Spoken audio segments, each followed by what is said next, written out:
Hello, everybody, and we have a new article out. Lot to discuss, and I think it's going to be with, of course, the new version of Adar. And I feel like, yep, it's a very exciting and good article. So, Dee, I'll start off with you. Any main takeaways from this you'd like to discuss? Yeah, there's definitely some great quotes in the article, but first thing I wanted to say is it's always nerve-wracking to see a recasting of a character, especially one that was so beloved, like Adar. But seeing what was written in the article and the photos, I think there's a good chance of a great job being done here. Um, the quote that stuck out to me a lot was the actor, which I what's his name? Sam Someone want to help? Hazeldine. Sam Hazeldine. Sorry, I'll remember your name next time. He actually wanted his character Adar to have more black speech incorporated into his lines, and I thought that was a great move. It's going to add some more authenticity to that character, which is great to hear. And I think Jason even mentioned alongside that the fact that he said he was in a room full of like 200 orcs and made him feel like, how intense it was. Right. I'm just reading from the article. So full disclosure, I know Sam, so I don't want to say anything. Anything I say is just from the article, is just from what's come out. I don't want anyone to think that I'm going to betray Sam in any way or say anything that he told me about filming. Do you want to actually talk about your connection with him? It's quite Yeah. interesting. So my step grandfather was named Albert Bub Clark, and he was a World War II hero. And in the show, the Steven Spielberg, Tom Hanks show, Masters of the Air, which is the continuation of Band of Brothers and then the Pacific, and then they did Masters of the Air. Sam actually portrays my real life step grandfather. So I met Sam a few months ago, and but even before the show came out, we had messages back and forth, and he sent messages to my family, and my family sent messages to him, and several of us got to meet him in England. So Sam is a great guy, and I'm super excited for him to be taking. Yeah, there he is. Yeah, that's him portraying my step grandfather, Albert Clark. So that was really cool to see that on screen. And so I'm super happy for him, and it's a crazy and cool coincidence that he's now involved in another fandom that I'm deeply a fan of. Yeah, and again, yeah, great article. And you even mentioned that he mentioned about first of all, the orcs, first of all, how great they look, and having 200 of them in the room just booming. Right. I think he said I had to remind myself that that they're real people and I'm not insane. And I love that quote. Indeed. And I know, Jason, one thing you wanted to really delve into was, interestingly, even the article mentions it, the backstory of the character, because as we can see here, he didn't always look like a Uruk. Yeah, one of the things that I love so much about this character in season 1 was I really felt like I was actually seeing a first age elf and orc. And you read bits and pieces in the Silmarillion about how Morgoth betrayed or captured orcs, or rather captured elves and then slowly turned them into orcs or Uruk. So it was really neat to see that. And so I'm really excited to see if they're going to show more of the origin story.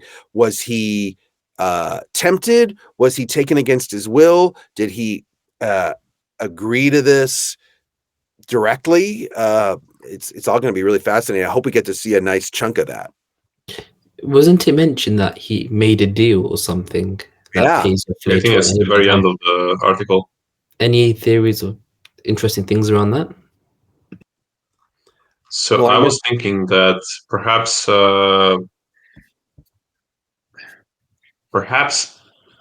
he was offered maybe by Sauron like some kind of like protection for the orcs, and like maybe he can be their leader because they call him Adar. Adar means father.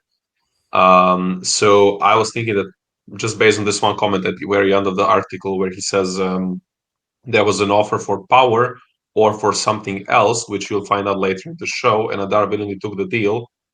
It's kind of like he took a red pill and was duped. He was horrifically tortured and maimed. So I think there are two ways to go here. He was either an elf who was offered something, because what would happen, like Morgoth was capturing elves and turning them into orcs, but also like there were several battles against Morgoth, and then people would get captured, and there's like even references to these elves being captured, and when they are released, because Morgoth was that cruel, he would release them, but even their fellow elves, when these prisoners come back, they would not trust them because they would think that Morgoth has put spells on them or something. Right. So Right. I feel like there might have been some kind of thing like this, and that was also an instance in the Silmarillion where one of the elves is offered. Actually, his name is Maeglin. He is offered power in this ancient, like legendary hidden city of Gondolin. He betrays Gondolin. He is the elf that betrays Gondolin, and then he kind of gets thrown off a cliff by one epic hero called Tuor and so on. But there's the so this could be like an echo of this story. I don't know if they could like really do Maeglin like that in the show, but like they could be inspired by this story because like it's not it's definitely there's definitely like a lot of how do you call that when something happens before a precedent Right. in Yeah. the lore for this. Yeah, I mean, they're all throughout the Silmarillion. There's all these instances of Morgoth promising power, right? And it's BS as the reader, but if Maeglin wasn't slain by Tuor, would Morgoth have come through on his promise? Who knows? Maybe for a little while, and then he would dispose of him when he felt like he needed to. He does say, I think Adar does say at some point that he once went passed through Beleriand, which is obviously where the Silmarillion is happening. That's so right. I don't know, like there's a tiny snippet to me hoping that somehow they are connecting this with Maeglin, because I would be happy. I would be willing to like shut one eye and like pretend that Maeglin You can even see the somehow river. survived. You can even see the river from Balerion potentially on his chest piece here as well. Right. Yeah. Sees one. So it'd be interesting to see. He just looks so cool. Yeah. And one thing I wanted to talk about as well, coming into season 2, he seems like he's settled, like he's mentioned in the article, his journey's done, his mission is achieved. So D, what do you think that leads to then? So at the start of season 2, we have Adar, look, even as you can see here, he's got a throne now. He's sitting on his throne. Do you think he's going to be in control of Mordor, or do you think Halbrand is going to come back in there and stir the pot or assume control again as Sauron? What do you think? How do you think that's going to start off? Because we do know potentially that we're going to see their face off 100% at some point at the start. So we're going to see them have to reunite again. So something is going to have to happen. Yeah, I got a theory there, and I got a theory of the previous conversation as well. Perfect. For the potential red pill, blue pill deal, I'm wondering if maybe Adar lost family members. Like if he's an elf, elves are immortal, but they can die. What if he lost family members and Sauron's offering a way to get his loved ones back? And then turns out the way to get them back, they turn into orcs. Maybe there's something there. I don't know. And then on your other question about his journey, yeah, maybe he's like, oh, well, now my Uruks have a place to live, so my mission's done. And then Sauron comes in and say, well, hey, your neighbors are getting kind of rowdy and they might try to attack you soon, so you should probably do something about it. And he kind of rallies them to help with the sacking of Eregion. Just thought. That tracks for me, and I feel like their relationship between Halbrand, Sauron, and Adar is going to be the big thing throughout the season. Do you think is going to last, Jason, throughout the whole season? Or do you think you can't really have two, even though Sam Hazelden even says he doesn't even see Adar as purely evil, but having two, bad guys, so to say, you can't really have two in the same one. There has to always end up being one. How do you think that's going to play out? Do you think it will happen this season, or do you think Adar will survive and they'll get along? I think it'll happen this season. The question is, will it happen at the beginning or the end? And I really don't know. Hey, now that you have that sword zoomed in, have you looked at what the elves had in episode 1 when Galadriel's sort of strike team was going to that Fornost type area where they fought the ice troll? Is that kind of a decayed version of those elf swords? I think it's pretty close to the same design. It is. It's close. It is very close. Yeah. Mm-hmm. But what do you think the link could be there?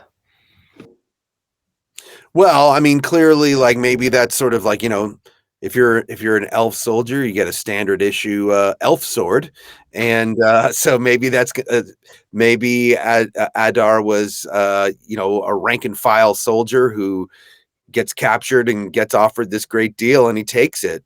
Gives him more power than he ever thought he would get. Once again, just a theory. It could be. But I wanted to comment actually on this photo. Like, I feel like the moment when we see Adar in this position of power, I feel like, and he doesn't look amused, and I feel like, what if he's looking at Halbrand walking into the room here? So do you think Because like this he would with not be happy. with all the other humans? Mm-hmm. So you have Halbrand walk in, and they're walking up to the throne where Halbrand is. Where Adar is sitting. That could be the link there. Yeah, could be. Because even if you guys carry on speaking, I think you mentioned there's like this theory that you mentioned, that some people were saying that it might be that he's pretending to be like a normal human, and then he's being like led as a prisoner there. But I wanted to actually just go back to one quote. Here it is. Sorry, you could see maybe Adar sitting on his throne there, by the way, guys. Oh, yeah. That's Adar sitting there. But interestingly, it has Sauron's symbol all around him. Which is it's the symbol of Mordor. Yeah, symbol of Mordor. But yeah. The sigil. So that's him. Like, this is the link. So yeah, what picture did you want, Strider? Not specifically the picture, but like just the quote. So Sam Hazelden says, "For me, the appeal was that he's a dark character, but he doesn't see himself as a villain. He's just trying to protect his children, the Uruk. So he's doing what he feels he has to do to save them from the genocide, whether that would be from Sauron, who sees them as cannon fodder, or from the elves." And I just love this complexity of this character. Like, Adar is one of my favorite Tolkien characters, and he's, at least as far as we know at this point, an original character. But to embody this struggle, because it's a thing that Tolkien himself struggled with. He wasn't sure, like, do orcs have a soul? Do they not have a soul? Is the soul corrupted?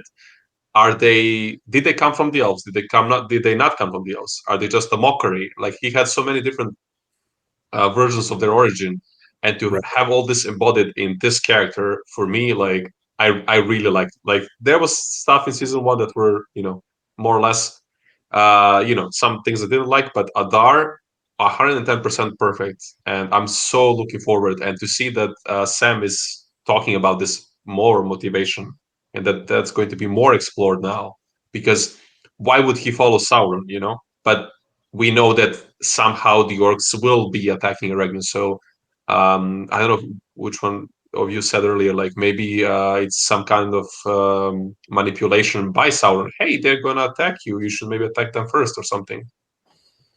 I cannot wait for more Adar.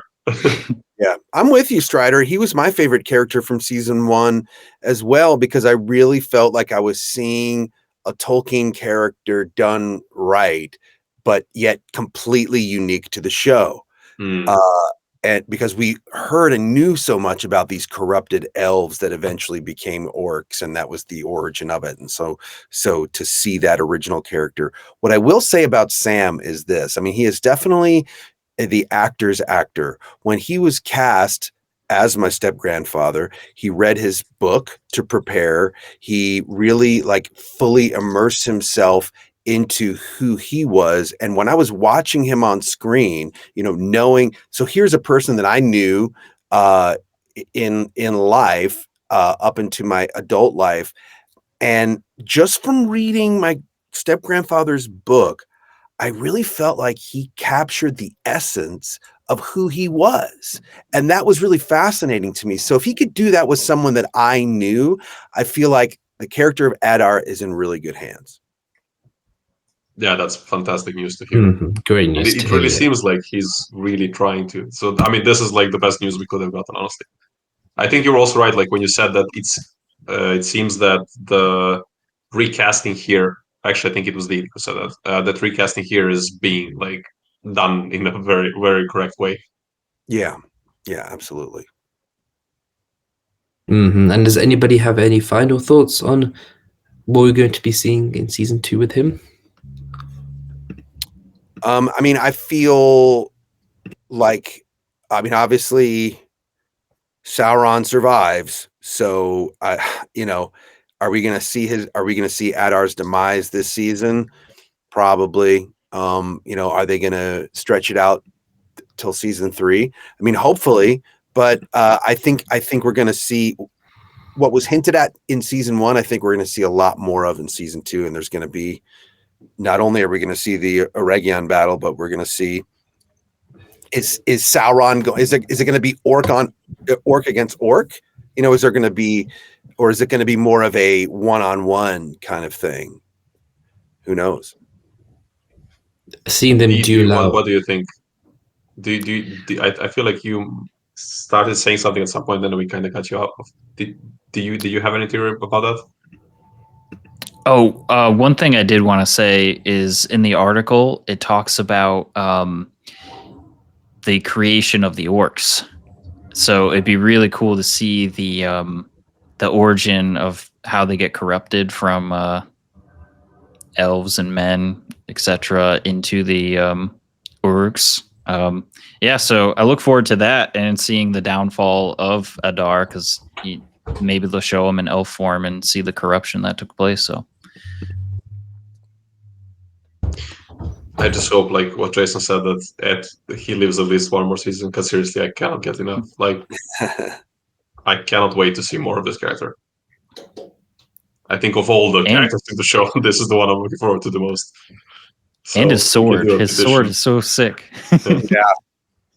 I got to text Sam and like, image. Hey, the sword. What's up? What's up, man? What's up with that sword? There you go, right here. Like, this image of him on here with the sword is just such a like insanely epic photo. It looks like he looks great. The troll looks great. The sword looks great. It's just perfect. Really cool. Indeed. And it looks like we'll have to wait not too long now to find out how one of our favorite characters from season 1 will end up doing. And hopefully he'll survive, but we'll have to wait and see. No bets there. But I want to thank you, gentlemen. It was a really fun discussion. And yep, we'll see you on the next one. Goodbye. Thank you, everybody. Bye.